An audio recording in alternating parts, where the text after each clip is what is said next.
कभी टैक्स लगा देते हैं, कभी उसकी कोई फैसिलिटी उसको कट कर देते हैं। ये अगर करेंगे तो वो लोग कैसे मोटिवेट करेंगे? तो आज पहले वो टैक्स फ्री था। वो पहले टैक्स फ्री था, अब आज तक कभी अंग्रेजों ने भी टैक्स नहीं लगाया। जो आज जिस सरकार ने टैक्स लगा दिया वो तो कहती है कि हम राष्ट्रवादी सरकार है।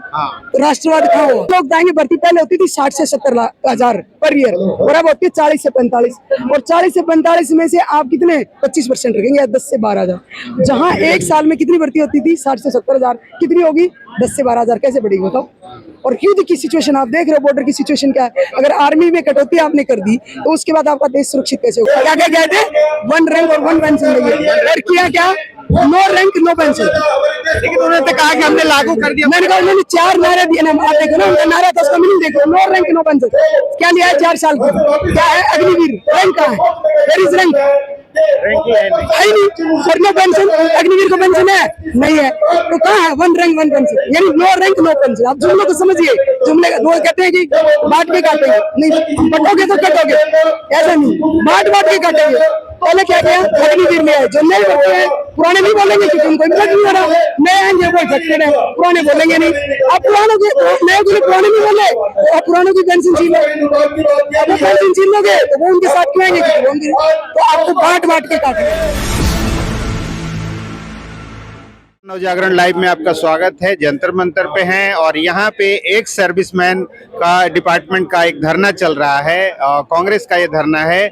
हमारे साथ मैम है। क्या मांगे हैं आज आप लोगों की जो जो हमारी जो मेन मांगे हैं, सबसे पहले तो जो सर्विसमैन है ना, उनकी जो ईसीएच है उसका बजट घटा के और उसको खत्म करने की कोशिश की। जो ईसीएच सुविधा किसानों को दी है वो हेल्थ के लिए दी गई है, और हेल्थ जो है वो ये खैरात नहीं है, वो उनका राइट है। किसी ने दी थी जिस टाइम जिस सरकार ने शुरू की थी वो सोच समझ के शुरू करी थी। कैसे शुरू करी थी कि जो आर्मी पर्सन होता है जो नौकरी करता है फौज में, वो एक जगह नहीं रहता। जो सियाचिन में होता है वहाँ पे -50 डिग्री होता है, और वहाँ से उसकी ट्रांसफर हो जाती है राजस्थान में, जैसलमेर चला जाता है, वहाँ 50% पॉजिटिव चला जाता है, यानी -40 से -50 में चला जाता है। तो आप सोचिए, आप एक जगह से दूसरी जगह पे जाके पानी पीते तो आपको कोल्ड हो जाता है या फीवर हो जाता है, और वो आदमी -50 से +50 पे चला जाता है, तो उसकी हेल्थ कैसे रहेगी? फौज में रहता है, फैमिली के साथ नहीं रहता, उसको डिप्रेशन रहता है, उसको टेंशन रहती है, वहाँ रहता है तो भी टेंशन रहती है। तो क्या आप सोचते हैं उसकी हेल्थ हमेशा अच्छी रहेगी? उसकी हेल्थ पे इम्पैक्ट होगा।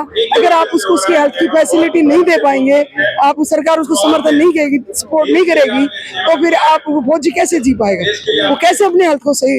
रिटायरमेंट के बाद जो उसको पेंशन मिलती है वो उससे सिर्फ उसकी आजीविका चलती है, वो इतनी नहीं है कि उसको कल एक पेंशन। मेरे फादर आर्मी से रिटायरमेंट थे, इन्होंने 3 युद्ध लड़े थे, 65 और 71, तीनों युद्ध लड़े थे। रिटायरमेंट के बाद उनको कैंसर की प्रॉब्लम होगी।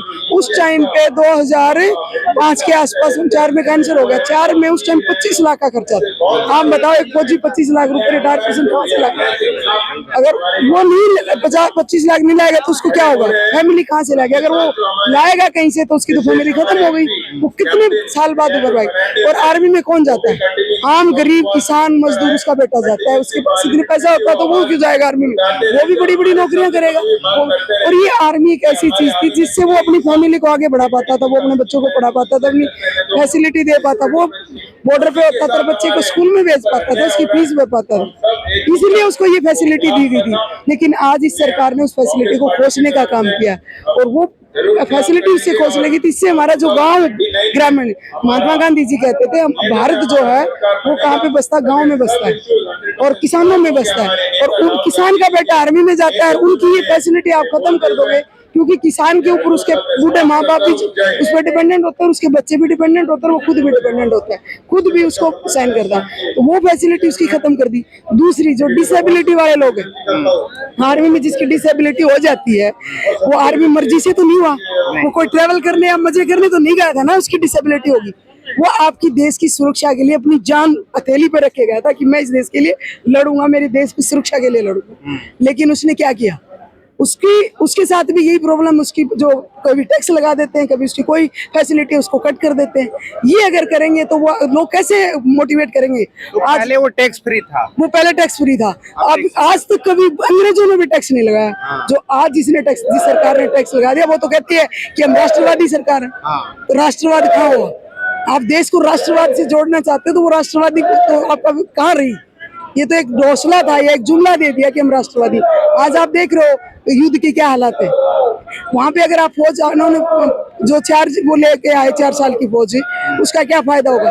फौज में कटौती कर दी, फौज में लोग एक्सपीरियंस लोग नहीं होंगे तो फायदा क्या हुआ? आप बताओ। वो तो कह रहे थे कि इससे देश में सैनिकों की संख्या बढ़ जाएगी, 4 साल पे लोग आएंगे, नए 4 लोग साल आ के जाएंगे। नए लोग आएंगे। भर्ती पहले होती थी 60 से 70 हजार पर ईयर, और अब होती है 40 से 45, और 40 से 45 में से आप कितने 25% रखेंगे या 10 से 12 हजार। जहाँ एक साल में कितनी भर्ती होती थी 60 से 70 हजार, कितनी होगी 10 से 12 हजार। कैसे बढ़ेगी बताओ?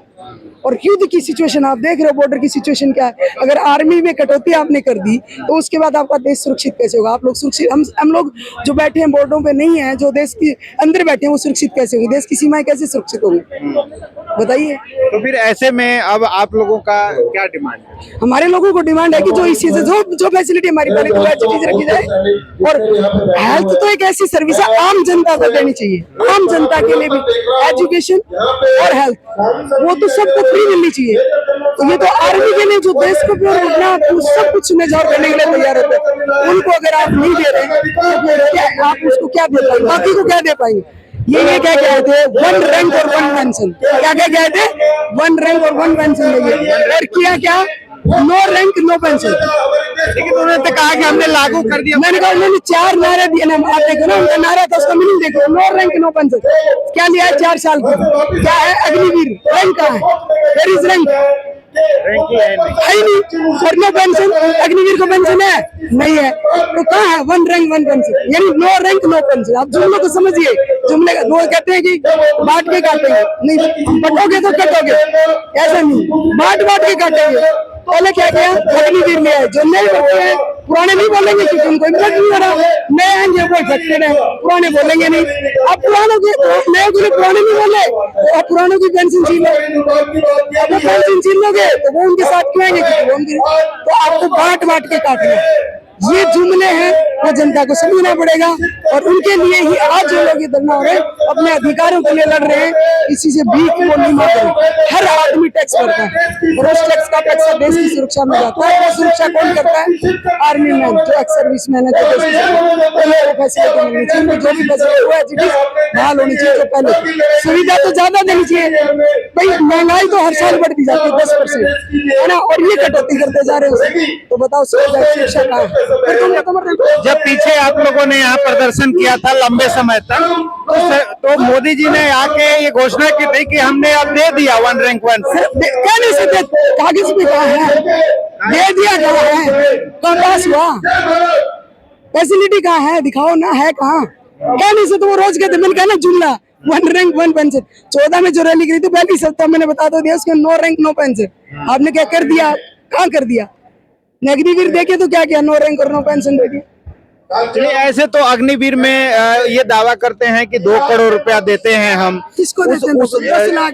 पहले हेल्थ सुविधाएं मिलती थी, ग्रेजुएटी मिलती थी, और एक सर्विसमैन को जो है वो पेंशन मिलती थी, प्लस उसको कैंटीन की सुविधा मिलती थी, सारी खत्म कर दी। 10 लाख रुपए। अग्निवीर को कैंटीन भी नहीं है, कैंटीन भी नहीं है, शहीदी का दिवस दर्जा भी नहीं है, पेंशन भी नहीं है, ग्रेजुएटी भी नहीं है, कुछ नहीं है। 10 लाख रुपए जाओ। अब ये बताइए, एक नौजवान है 12वीं के पास फौज में जाएगा, उसके बाद वो 4 साल के बाद आ जाएगा वापिस, उसके बाद वो अपनी पढ़ाई भी पूरी नहीं कर सकता, कैसे करेगा बताओ? साइंस का बच्चा है 12th पास करके, ना वो इंजीनियरिंग कर सकता, ना वो मेडिकल, क्योंकि वो अनटच हो गया।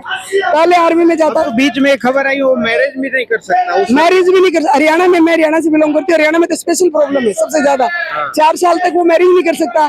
और हरियाणा में मैरिज को देखा जाता है जॉब के साथ जोड़ के, और जॉब है नहीं, वो 4 साल में कर नहीं सकता, आने के बाद होगी नहीं, तो वो तो बेचारा मैरिज कहाँ करेगा बताइए? उसका मैरिज का अधिकार भी छीन लिया आपने। वो एक जनरल उसका अधिकार था, वो भी आप उससे छीन लिया। तो आप बताओ क्या दिया आपने, बताइए? चलिए, तो अब अगला स्टेप आप लोग, आज कर्नल रोहित चौधरी जी के साथ आप लोग यहाँ आए हैं, अगला स्टेप क्या हो? अगला स्टेप आगे बढ़ेंगे और बड़ा आंदोलन करेंगे, धरने प्रदर्शन करेंगे, और जहाँ पे भी जरूरत होगी वहाँ इसको आगे बढ़ाएंगे, जितना जरूरत होगी आगे बढ़ चलते रहेंगे, इसमें पीछे नहीं हटेंगे। अपनी मांग डिमांड जो हमारी है उसके लिए लड़ते रहेंगे आखिरी दम तक।